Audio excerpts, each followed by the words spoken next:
A ascensão da Alemanha nazista. Perto do final da Primeira Guerra Mundial, o imperador alemão foge para a Holanda e a Alemanha acaba virando uma república e se rende.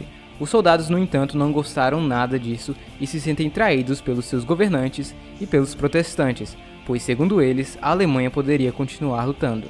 Com a rendição veio os termos de paz, esse que ficou conhecido como o Tratado de Versalhes, em que basicamente culpava a Alemanha por toda a guerra. Outros países aliados à Alemanha também tiveram que pagar, mas foi bem menos do que ela. No seu caso, ela foi obrigada a reduzir seu exército para apenas 100 mil homens, ceder partes de seus territórios e ainda pagar valores muito altos de reparação para os vencedores, principalmente para a França e para o Reino Unido. Isso deixou a Alemanha em uma situação bem difícil.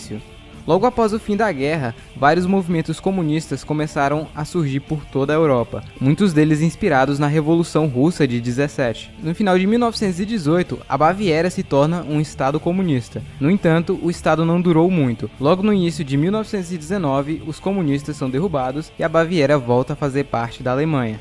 Porém, o governo estava com medo de algo do tipo acontecer de novo. Então eles contratam um ex-soldado austríaco que lutou na Primeira Guerra Mundial e agora estava desempregado para espionar possíveis partidos que pudessem ser ameaças à Alemanha. Quem era esse soldado?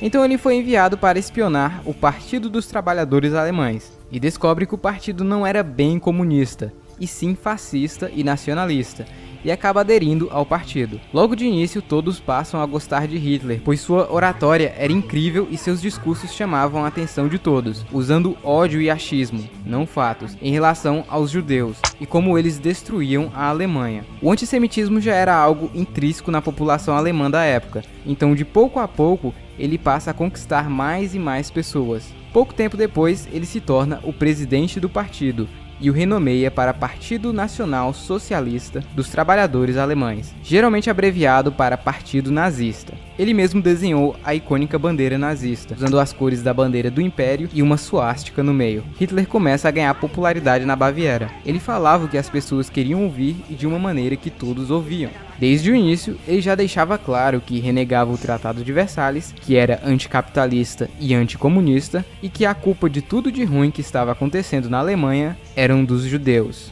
O partido nazista tinha uma espécie de exército particular, ou milícia, chamada de Sturmabteilung, ou SA, que era formada por ex-soldados desempregados. A SA foi ganhando cada vez mais adeptos com o passar do tempo. A nova República de Weimar não era muito inteligente, e como ela não estava conseguindo dinheiro para pagar as dívidas de guerra, ela teve uma ideia genial: imprimir dinheiro.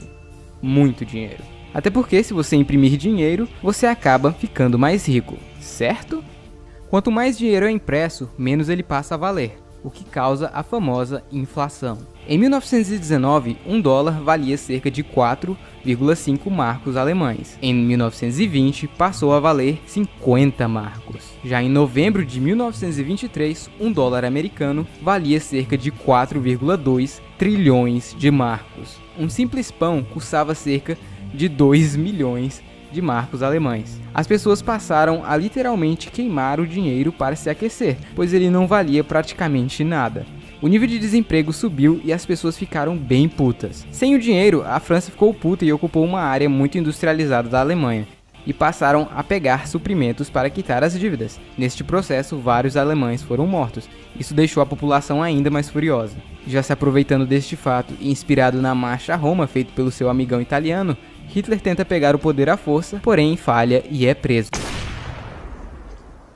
Com isso, o partido nazista é banido da Baviera. Durante o julgamento, os juízes acabam gostando de Hitler, e ele aproveita para fazer um discurso ali mesmo. Ele acaba sendo sentenciado a 5 anos de prisão, mas cumpre apenas 9 meses. Bem, a prisão não era bem assim, era mais um quarto de hotel onde ele teve tempo para escrever seu famoso livro Mein Kampf. Esse livro causou muita repercussão na época, pelo nível de insanidade de Hitler, e fez o seu nome ser conhecido por toda a Alemanha. Voltando à Alemanha, com toda essa crise, ela pede ajuda financeira aos Estados Unidos, e isso a ajudou por um tempo. Após sair da prisão, Hitler vai para o campo se concentrar um pouco, e passa um tempo lá, até voltar ao mundo da política. Neste tempo, começou um certo desentendimento entre Hitler e a SA, já que Hitler agora queria chegar ao poder de forma legal e não à força. Já a milícia queria justamente o contrário. A população alemã em geral não ligava muito para as ideias de Hitler, e e ficavam com o pé atrás com os seus discursos agressivos e com a violência da SA. E no mais, a Alemanha estava finalmente se recuperando do pós-guerra. Em 1928, o Partido Nazista tinha apenas 2,6% do Congresso, mas tudo mudou em 1929.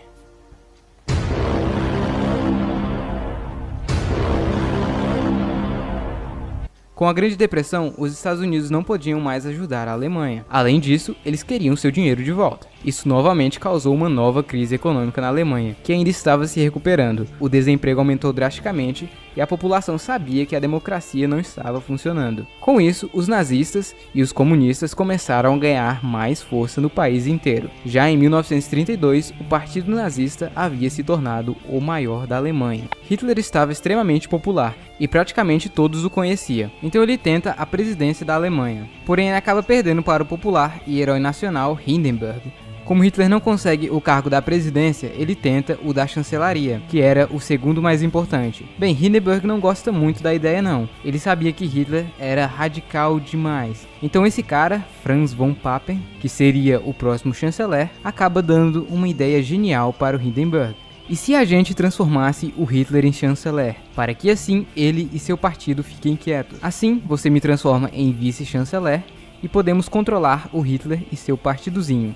O que pode dar errado?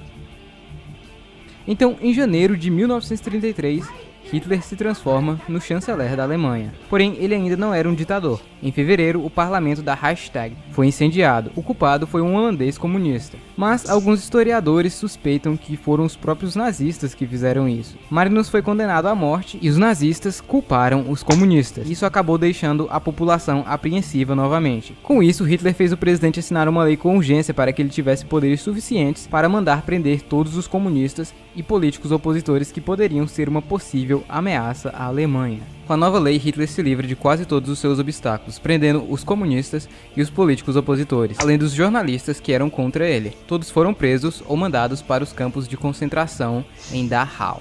Mas Hitler ainda tinha alguns problemas a resolver. Seu velho amigo Ernst Röhm, chefe da SA, queria que a SA fosse o principal exército. Isso deixou o exército alemão Wehrmacht não muito satisfeito. Hitler sabia que precisava do apoio do bem treinado exército mais do que a bagunçada SA, e isso deixou Ernst furioso. Hitler também tinha criado a SS, que assim como a SA, era uma espécie de exército particular, só que bem mais treinado e só com profissionais. Com isso, Hitler planeja acabar com todos os seus obstáculos em uma só noite.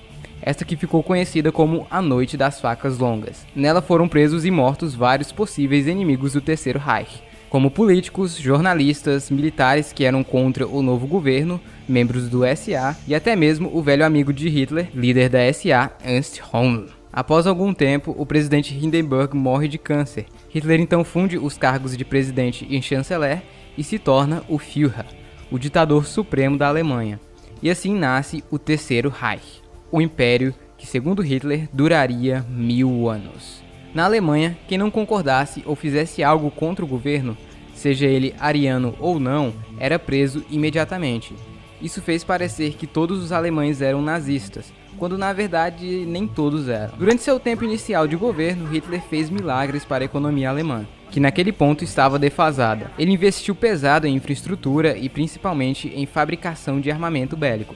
Isso trouxe o emprego de volta ao povo alemão. Em pouco tempo, a Alemanha tinha saído de uma grave crise e se tornado uma superpotência novamente. O povo alemão estava feliz como nunca antes. Hitler era visto como um herói nacional, o salvador daquele país. Enquanto isso, judeus e ciganos que estavam na Alemanha há anos foram cada vez mais perdendo seus direitos. Com o passar do tempo, os judeus que tinham condições acabam indo para outros países. Já os que permaneceram lá tiveram um destino cruel. A partir de 1938, todos os judeus, ciganos e outras minorias foram mandados para campos de concentração, onde trabalhavam até a morte em condições subhumanas. Alguns eram submetidos a experiências médicas cruéis, até que chegou um ponto em que eles passaram a exterminar todos em massa, em câmeras de gás, essa que ficou conhecida como solução final.